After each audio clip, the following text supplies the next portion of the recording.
Hi, this is Aaron. The pitch of my project is what if peace isn't just about putting down weapons, but about picking up a shovel? My project is about Dr. Wangari Maathi and the social movement she founded, the Green Belt Movement. Dr. Maathi was a Kenyan activist who was a leader in the areas of the environment, women's rights, and democracy.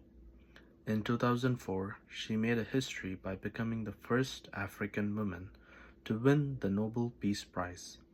The Green Belt Movement, which she started in 1977, is a grassroots environmental organization that focuses on planting trees, conserving the environment, and empowering communities, especially women. Dr. Mathai's major contribution is her powerful and her practical expansion of what peace means. She showed that peace is not just the absence of war or violence between people. Instead, she argued that a lasting, true peace cannot exist without a healthy environment and social justice. She connected the dots in a simple but profound way. When the environment is destroyed, people suffer, and this suffering leads to conflict. Her great accomplishment was to turn the idea into a massive, hands on peace building project. The Green Belt movement taught women across Kenya to plant trees. This was not just about conservation. Planting trees helped solve immediate problems.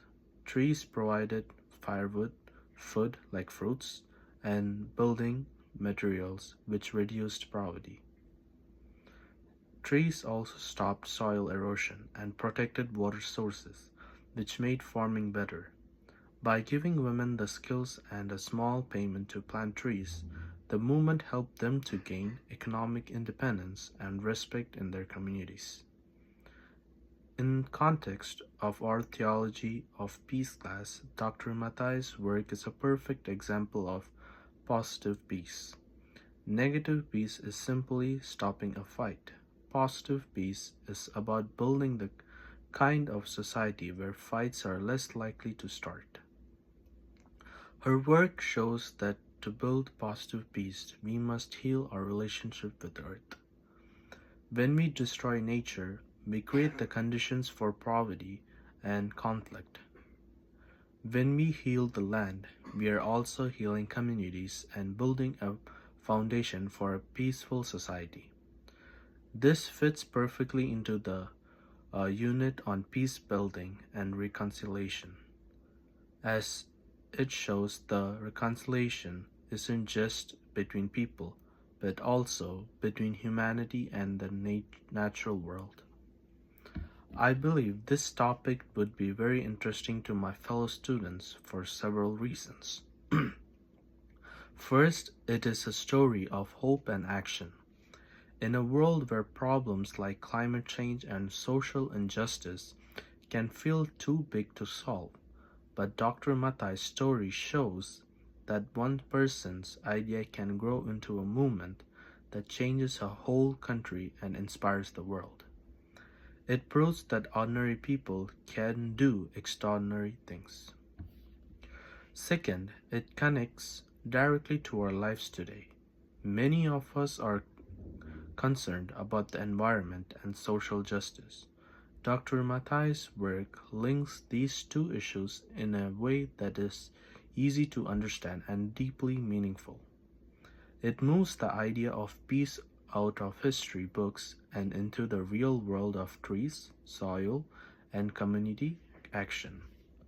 Finally, it presents a powerful a female like African leader whose voice offers a different perspective on peace. Much of our study of peace has focused on male thinkers from Europe and America. Dr. Matthias brings a fresh and essential viewpoint that is grounded in the experience of rural women and the realities of global South.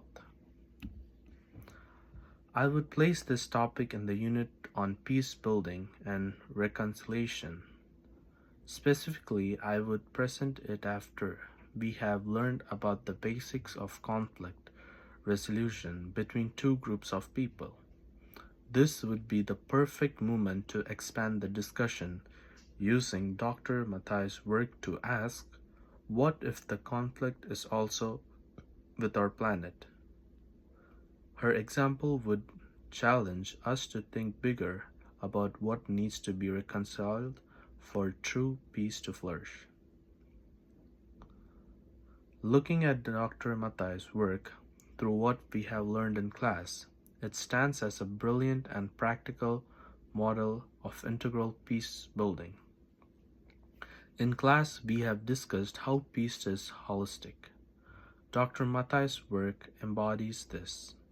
She did not separate environmental, social, and economic and political peace. She saw them as one interconnected system.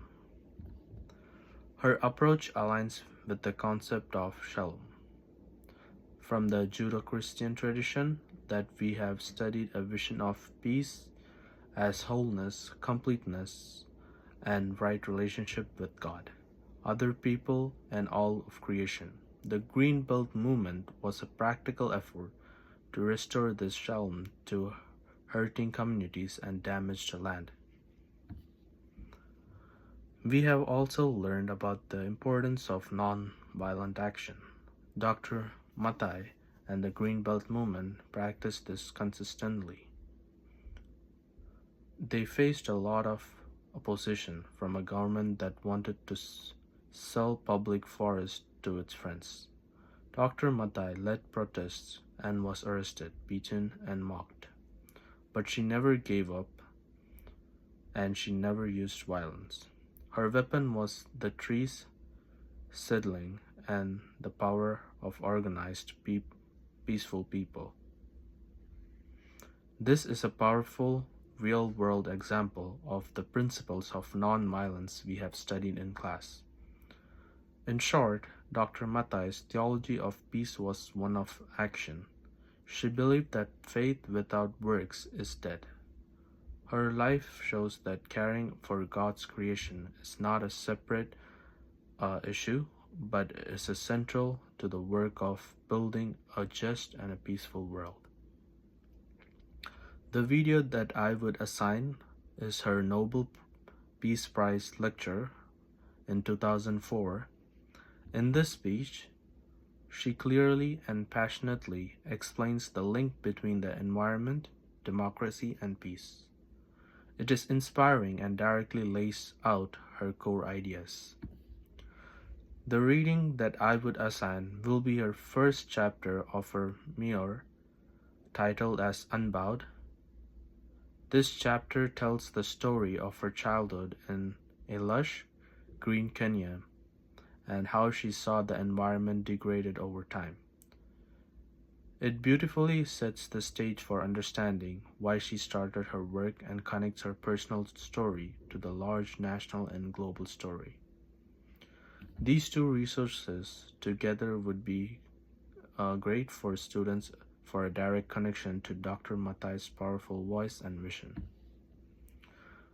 So the logistics sources that I used was her first chapter by Dr. Wangari Maathai, Unbowed, and also her Nobel Peace Prize lecture in 2004, December 10, the Green Belt Movement, Our History Empowering Africa, the Strategies for Climate Action, and also the Theology Behind the Green Belt Movement, a Spiritual Foundation for Environmental Justice, and also how the gender and the environmental realization for the poor, and also Taking the Root, the vision of Wangari Maathai in 2008, which is a documentary film. Thank you.